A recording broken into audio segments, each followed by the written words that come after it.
இன்னும் கொஞ்ச நேரத்தில் கடைக்கு கூட்டம் வர ஆரம்பிச்சிடும். சேரு பெஞ்சு எல்லாம் போட்டு வச்சாச்சு. மாவு கூட ரெடியாக வச்சுருக்கேன். ஏமா கவிதா, எல்லாம் ரெடியாக இருக்கல்ல? அங்கே ஒரு பெரிய குரூப்பாக வந்திருக்குமா? பெரிய குரூப்பாக வந்திருக்காங்களா? எல்லாம் ரெடியாக இருக்குங்க. நான் கல்லை பற்ற வச்சிடுறேன். நீங்கள் சீக்கிரமாக போய் எல்லாத்தையும் நம்ம கடைக்கே எப்படியாவது பேசி கூட்டிகிட்டு வந்துடுங்க. நம்ம அதுக்குள்ளே அடுப்பை பற்ற வச்சு கல்லை சூடு பண்ணிடலாம். வர்றவங்களுக்கெல்லாம் இன்றைக்கி தோசை சுட்டு கொடுத்து அசத்திர வேண்டியது தான். அட, உண்மையாகவே ரொம்ப பெரிய குரூப்பாக இருக்கும் போல இருக்கே. இந்த ஏரியாவில் இந்த மாதிரி ஒரு கடையா? மாலா, பசங்களையெல்லாம் கூப்பிட்டு இங்கே வாங்கம்மா. அட பரவாயில்லையே, எல்லாரும் உட்கார்றதுக்கு வசதியாக தான் இருக்கும் போல இருக்கு. அக்கா, பசங்கள்லாம் அந்த பக்கம் உட்காந்துக்கிட்டோங்க்கா. நம்ம எல்லாரும் இந்த பக்கம் உட்காந்துக்கலாம்க்கா. ரோசம்மா வாங்க, வந்து உட்காருங்க. வாங்க வாங்கம்மா. நீங்கள் எல்லாரும் எங்கள் ஊரை சுற்றி பார்க்க வந்திருக்கீங்களா? எங்கள் ஊரில் சுற்றி பார்க்குறக்கு நிறைய இடம் இருக்குது. நம்ம ஊர்லேயே வச்சு எங்கள் கடை ரொம்ப ஃபேமஸான கடை. வர்ற டூரிஸ்ட்டுங்கெல்லாம் எங்கள் கடையில் சாப்பிடாம போகவே மாட்டாங்க. நம்ம கடையில் எல்லா வகை தோசையும் இருக்குது. உங்களுக்கு என்ன வேணும் சொல்லுங்கள். எங்களுக்கு இருக்கிற பசியில் நீ என்ன சுட்டு கொடுத்தாலும் நாங்கள் சாப்பிடுவோம்மா. எங்கள் எல்லாத்துக்கும் தோசையே சுட்டு கொடு. என்னக்கா இப்படி சொல்லிட்டீங்க? நம்மக்கிட்ட எல்லா வெரைட்டி தோசை இருக்குது. என்ன வேணும்னு சொல்லுங்கள்.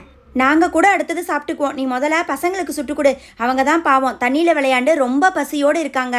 ஆமா ஆண்டி, எங்க எல்லாத்துக்கும் ரொம்ப பசிக்குது. எங்க எல்லாத்துக்கும் ஃபர்ஸ்ட் ஒரு நார்மல் தோசை கொடுங்க ஆண்டி. பாவம் பசங்க தண்ணியில் ரொம்ப நேரம் விளையாண்டா இந்த மாதிரி தான் பசி எடுக்கும். நீங்கள் கவலைப்படாதீங்க. ஆளுக்கு 2 தோசை சாப்பிடுங்க. எல்லா பசி எல்லாம் சரியாக போயிடும்.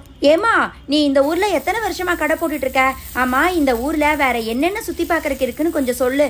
இந்த பசங்க நாளைக்கு எங்கெங்கேயோ போகணும்னு சொல்லிட்டு இருக்காங்க. அக்கா, நம்ம ஊரில் பக்கத்தில் சுற்றி பார்க்குற மாதிரி நிறைய இடங்க இருக்குக்கா. கோவில் இருக்குது, ஃபால்ஸ் இருக்குது, நிறைய இடம் இருக்குது. ஆமாம், நீங்கள் எந்த ஊர்லேருந்து வர்றீங்க? உங்களை பார்த்தா வெளியூர்லேருந்து வர்ற மாதிரி தெரியுது. ஆமாம்மா, நாங்கள் எல்லாரும் கோயம்புத்தூர்லேருந்து வந்திருக்கோம். ஓ, கோயம்புத்தூர்காரங்களா? நான் கோயம்புத்தூர் வந்திருக்கேங்க்கா. சரி இந்தாங்க, நீங்கள் ஆளுக்கு ஒரு தோசை சாப்பிட்டுட்டே இருங்க. அடுத்தது பசங்களுக்கு சுட்டு போடுறேன். பசங்களா, உங்கள் எல்லாத்துக்கும் சாக்லேட் தோசைன்னா பிடிக்கும்ல, அதையே சுட்டு தரட்டுமா? ஹை ஆண்டி, என்ன ஆண்டி சாக்லேட் தோசையா? அப்படின்னா என்ன ஆண்டி? என்னப்பா இது, சாக்லேட் தோசை சாப்பிட்டது இல்லையா? தோசைக்கு மேலே சாக்லேட் போட்டு கொடுத்தா சாக்லேட் தோசை. சரி சரி இருங்க, நான் உங்கள் எல்லாத்துக்கும் பிளேட்டு வைக்கிறேன். சாக்லேட் தோசை மட்டும் இல்லைப்பா, நம்மக்கிட்ட பொடி தோசை, மசால் தோசை, ஆனியன் தோசை, ரவா தோசை, முட்டை தோசை, சிக்கன் தோசைன்னு எல்லா வெரைட்டியும் இருக்குது. அங்கிள், நீங்கள் சொல்கிறத கேட்கும் போதே எனக்கு எல்லாத்துலேயும் ஒவ்வொன்று சாப்பிடணும் போல இருக்கு அங்கிள். எஸ் அங்கிள், எனக்கு கூட ஒரு பொடி தோசை, ஒரு ஆனியன் தோசை, அதுக்கப்புறம் ஒரு மசாலா தோசை கொடுத்துருங்க அங்கிள். என்னம்மா இவ்வளோ சொல்கிறீங்க? சாப்பிட்ருவீங்களா? இல்லை சும்மா பேருக்கு வாங்கி வச்சுட்டு இங்கே வேஸ்ட் எல்லாம் பண்ணக்கூடாது. அங்கிள், நாங்கள் பயங்கர பசியில் இருக்கோம். ப்ளீஸ் அங்கிள், நீங்கள் எல்லாத்துலேயும் கொண்டு வாங்க.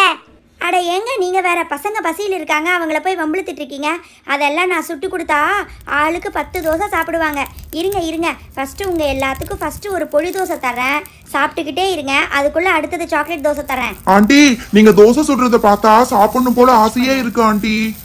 அது வேற ஒன்றும் இல்லைப்பா, இங்கே வெளியில் வந்து உட்காந்துக்கிட்டு எல்லாருமா சேர்ந்து சாப்பிட்றீங்கள, அதனால தான். மற்றபடிக்கு இது சாதாரண மாவு தான். இப்படி ஃபஸ்ட்டு மாவை ஊற்றிட்டு மேலே கொஞ்சம் எண்ணெயை தெளித்து பொடி, அதுக்கப்புறமா வெங்காயம் போட்டால் வெங்காய தோசை ரெடி ஆயிரும். ஆண்டி, நாங்க காரம் எல்லாம் நல்லா சாப்பிடுவோம் ஆண்டி. நீங்க கொஞ்சம் பொடி தூக்கலாவே போடுங்க. போடுறேன். மொத்தமாக 4 பொடி தோசை தானே கேட்டிருக்கீங்க? ஆமாம்மா, மொத்தமாக 4 பொடி தோசை கேட்டிருக்காங்க. அதுக்கப்புறமா வந்து 3 சாக்லேட் தோசை கேட்டிருக்காங்க. ஆண்டி, அப்படியே அந்த பொடி கூட கொஞ்சம் வெங்காயமும் போட்டு கொடுத்துருங்க ஆண்டி. ஓ, வெங்காய பொடி தோசையா? சரி சரி, உங்களுக்கு எப்படி வேணுமோ நான் அப்படியே போட்டு தரேன். ஏம்மா, எங்களுக்கு தோசை எல்லாம் போதும், எங்களுக்கு ஆளுக்கு ஒரு ஆம்லெட் கொடுத்துருமா. அக்கா, எனக்கு வெங்காயம் பச்சை மிளகாய் எல்லாம் போட்டு ஒரு மசாலா ஆம்லெட் கொடுத்துருங்கக்கா. இந்த பக்கம் ஒரு மசாலா ஆம்லெட், அதுக்கப்புறமா ஒரு பிளெயின் ஆம்லெட். இருங்க, ஃபஸ்ட்டு இதை பசங்களுக்கு கொடுத்துட்டு அதுக்கப்புறமா உங்களுக்கு ஆம்லெட் போட்டு தரேன். பசங்களா, அக்கா கடையில் வெங்காய பொடி தோசை சாப்பிட்டு பாருங்க. அதுக்கப்புறம் வேறு எங்கே சாப்பிட்டாலும் இது மாதிரி இல்லைன்னு சொல்லுவீங்க. ஹை ஆண்டி, பார்க்கறதுக்கும் சூப்பரா இருக்கு, வாசனையும் சூப்பரா இருக்கு ஆண்டி. அதுதான் அக்காவோட ஸ்பெஷாலிட்டி. அடுத்தது ஒரு பிளெயின் ஆம்லெட், ஒரு மசாலா ஆம்லெட் தானே. ஏன்பா, அந்த முட்டை அடித்து ஊற்றிருக்கேன் பாரு, அதில் வெங்காயம் பச்சை மிளகாய் எல்லாம் போட்டு கலந்து கொடு. அதுக்குள்ளே நீ என்னம்மா பண்ணிக்கிட்டு இருக்க? எதுக்குமா திரும்பவும் தோசை ஊற்றிக்கிட்டு இருக்க? இருங்க, அதான் பசங்க சாக்லேட் தோசை கேட்டாங்கல்ல, அதுக்கு தான் ரெடி பண்ணி வச்சுட்டு இருக்கிறேன். இந்த சாக்லேட் தோசை ரெடி ஆகிறதுக்குள்ள மசாலா ஆம்லெட்டுக்கு எல்லாம் ரெடி பண்ணிடலாம். ஹை ஆண்டி, சாக்லேட் தோசையா? நீங்க எப்படி பண்றீங்கன்னு நான் பாக்குறேன் ஆண்டி. தோசை இன்னும் கொஞ்சம் வேகணும், அதுக்கப்புறம் தான் அதுக்கு மேலே சாக்லேட் போடணும். அதுக்கு முன்னாடி நம்ம மசாலா ஆம்லெட்டுக்கு எல்லாம் ரெடி பண்ணி வச்சிடலாமா?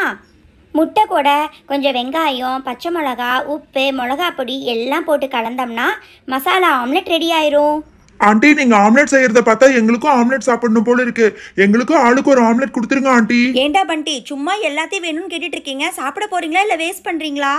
அக்கா அது ஒன்றும் இல்லைக்கா, நம்ம கடையில் எல்லாம் சூடாக இருக்கிறதால அவங்க இன்னும் 2 வேணும்னு கேட்டு சாப்பிடுவாங்க. நீங்கள் ஒன்றும் அவங்கள திட்டாதீங்க, அதை எல்லாத்தையும் அவங்க சாப்பிட்டு முடிச்சிருவாங்க. பசங்களா, நீங்கள் கேட்ட மாதிரி இப்போ தோசை மேலே சாக்லேட் போட்டு தான் தரேன். யார் யார் சாக்லேட் தோசை கேட்டீங்க எடுத்துக்கோங்க. ஹை ஸ்ப்ரிங்க்லர்ஸா? ஆண்டி ஆண்டி எனக்கு கொடுத்துருங்க ஆண்டி, ஃபர்ஸ்ட் எனக்கு தான் ரொம்ப பசிக்குது. ஆண்டி நான் தான் ஃபர்ஸ்ட் கேட்டேன், எனக்கு கொடுங்க. பண்டி அண்ணா என்னன்னா இது ரோசாக்காக்கும் நான்சி அக்காக்கும் கொடுத்துட்டு இருக்காங்க. அந்த 2 பொண்ணுங்க தானே ஃபர்ஸ்ட் கேட்டாங்க. நீங்கள் ஒன்றும் கவலைப்படாதீங்கப்பா, உங்கள் எல்லாத்துக்கும் நான் சுட்டு தரேன். இந்தாங்க இன்னொரு சாக்லேட் தோசையும் ரெடி. சாப்பிட்டுக்கிட்டே இருங்க, ஆம்லெட் ரெடி ஆயிரும் அதுக்குள்ளே.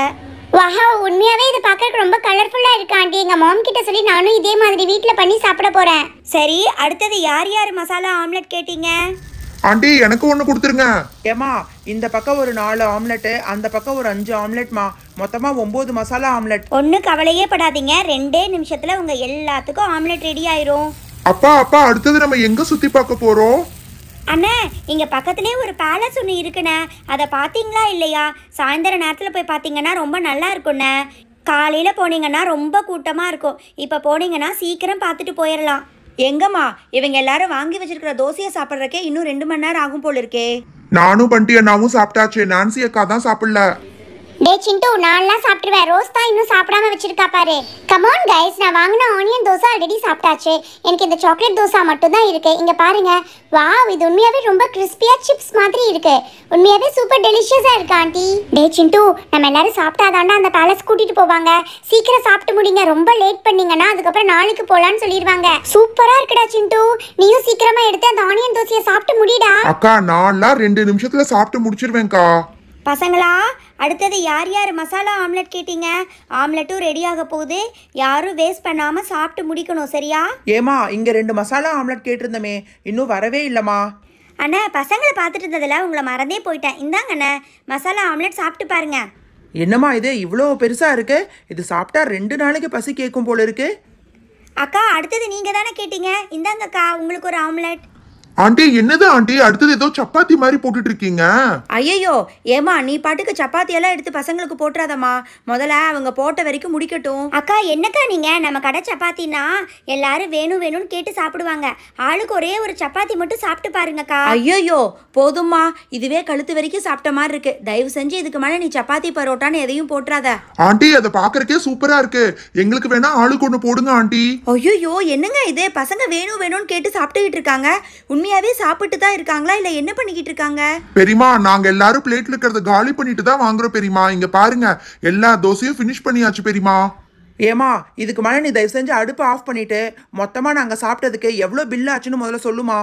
என்னண்ணா நீங்கள் பில்லு அது இதுன்னு பேசிக்கிட்டு மொத்தமாக சேர்ந்து 325 ரூபாய் ஆயிருக்குண்ணே. என்னது இவ்வளோ பேர் சாப்பிட்ருக்கோம், நீ வெறும் 325 ரூபாய் தான் சொல்லிட்டு இருக்க? ஏமா கணக்கு கரெக்டாக தான் போட்டுக்கிட்டு இருக்கையா? மொத்தமாக 12 பேர் சாப்பிட்ருக்கோம்மா, கிட்டத்தட்ட 20-30 தோசை சாப்பிட்ருப்போம். சார் நீங்கள் நினைக்கிற மாதிரியெல்லாம் இங்கே அதிகமாக நாங்கள் வாங்க மாட்டோம் சார், நீங்கள் சாப்பிட்டதுக்கு மட்டும்தான் கேட்போம். 325 ரூபாய் தான் சார் ஆயிருக்கு, கணக்கெல்லாம் கரெக்டாக போட்டிருக்கோம். என்னங்க இது, என்னால் சுத்தமாக நம்பவே முடியல. நம்ம ஊரில் ஒரு 2 தோசை வாங்கினாலே 320 ரூபாய் ஆயிரும்னு சொல்லிடுவாங்க. இங்கே இவ்வளோ பேர் தோசை, ஆம்லெட்டு, சப்பாத்தி, பரோட்டான்னு சாப்பிட்ருக்காங்க, இவ்வளோதான் சொல்கிறாங்களே. சரி பசங்களா, இன்னும் இருட்டாகல, சீக்கிரமாக வந்து காரில் ஏறினீங்கன்னா ஒரு ரவுண்ட் பேலஸை மட்டும் பார்த்துட்டு அதுக்கப்புறமா ரூமுக்கு போயிடலாம். லேட் பண்ணிட்டு இருந்தீங்கன்னா அதுக்கப்புறம் பார்க்க முடியாது, புரியுதா?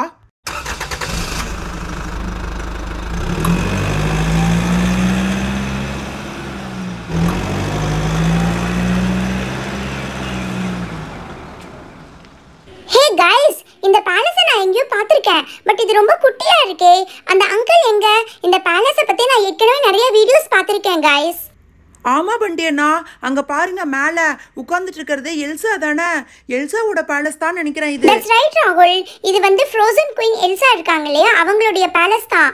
ஆக்சுவலி இந்த பேலஸ் பார்க்கறதுக்கு குட்டியா இருக்கல்ல, இது எக்ஸ்பேண்ட் ஆகும். எனக்கு தெரிஞ்சு இந்த கேட்டை ஓப்பன் பண்ணா இது ரொம்ப பெருசாகும், உள்ள கூட நிறைய திங்ஸ் இருக்கும். என்ன பசங்களா எல்லாரும் பேலஸ் பார்த்துட்டிங்களா? இது இந்த ஊரில் இருக்கிற சின்ன பேலஸ் தான். இந்த மாதிரி இன்னும் இந்த ஊரில் நிறைய பேலஸ் எல்லாம் இருக்குது. எல்சா பற்றி நீங்கள் கேள்விப்பட்டிருக்கீங்க இல்லையா? எல்சாவோட பேலஸ் தான் இது. மேலே பார்த்தீங்களா, எல்சா தான் வந்து சேரில் உட்காந்துட்டு இருக்காங்க. பக்கத்தில் இருக்கிறது ஸ்னோமேன், அவங்களுடைய பேலஸுடைய ஒரு மாடல் தான் இது. அங்கிள், இந்த பேலஸ் ஏன் அங்கிள் இவ்வளவு குட்டியா இருக்கு? இதுக்குள்ள நாங்க போய் பார்க்க முடியுமா? இதுக்குள்ளே எல்லாம் நீங்கள் போய் பார்க்க முடியாது, ஆனால் இதை ஓப்பன் பண்ணால் நீங்கள் வெளியிலிருந்தே பார்த்துக்கலாம். நீங்கள் எல்லாரும் கொஞ்சம் தள்ளி நின்னீங்கன்னா நான் இதை ஓப்பன் பண்ணி காமிப்பேன். ஆனால் நான் ஏற்கனவே சொன்ன மாதிரி நீங்கள் யாரும் இதை எதையும் டேமேஜ் பண்ணக்கூடாது, சரியா? ஓகே அங்கிள், நாங்க டேமேஜ் பண்ண மாட்டோம் அங்கிள்.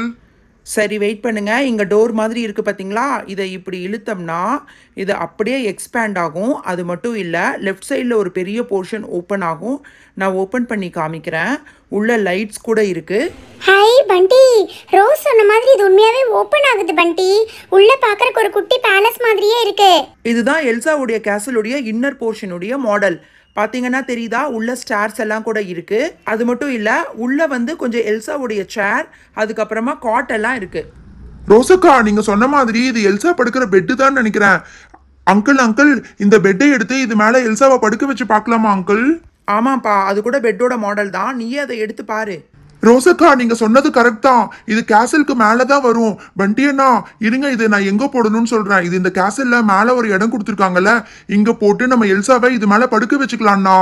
டே சிண்டு, அது மட்டும் இல்ல, அங்க பாரு ஒரு பெரிய ஸ்லைட் மாதிரி இருக்கு பாரு. அந்த ஸ்லைடை ஓபன் பண்ணா அது வந்து எல்சா ஸ்லைட் பண்ணி விளையாடுற மாதிரி கொடுத்துருப்பாங்க. ஹை ரோஸ், நீ சொன்னது கரெக்ட் தான். இது ஒரு குட்டி ஸ்டார் கேஸ் தான்ப்பா. இருங்க, இதுல இருந்து அப்படியே நான் மேலே ஏறி கேசலோட மேல் போர்ஷனுக்கு போக பார்க்குறேன். நல்லா தான் இருக்கு. இது உண்மையாவே ஒரு மினியேச்சர் மாடல் தான். That's right Nancy. இப்போ நீ அந்த எல்சாவை அந்த பெட்ல கூட படுக்க வச்சு பார்க்கலாம். ஆமா, இந்த பெட் கரெக்டா எல்சாக்காகவே பண்ண மாதிரி இருக்கு. இந்த குயின் கூட பார்க்கறதுக்கு ரொம்ப அழகா இருக்காங்கல்ல. அது அப்படி இல்லைம்மா, அந்த எல்சா குயினை எடுத்து ஃபோல்ட் பண்ணீங்கன்னா கரெக்டாக பெட்டில் படுப்பாங்க. ஓ, எனக்கு புரியுது அங்கிள். பாதி சிட்டிங் பொசிஷன்ல தானே. ஆமா, இந்த சோஃபா வந்து எல்சாக்காகவே பண்ண மாதிரி இருக்கு. பார்த்தீங்களா, நான் ஏற்கனவே சொன்ன மாதிரி இதுதான் எல்சாவுடைய கேசல், இதுதான் எல்சாவுடைய த்ரோன். இந்த சேர்ல தான் அவங்க உட்காந்து கீழே இருக்கிற எல்லாத்தையும் பார்ப்பாங்க. அது மட்டும் இல்லை, இந்த ஃப்ரோசன் பேலஸில் கொஞ்சம் வந்து ஸ்னோ பவர்ஸ் இருக்குன்னு கூட சொல்லுவாங்க. Hi, snow பவர்ஸா?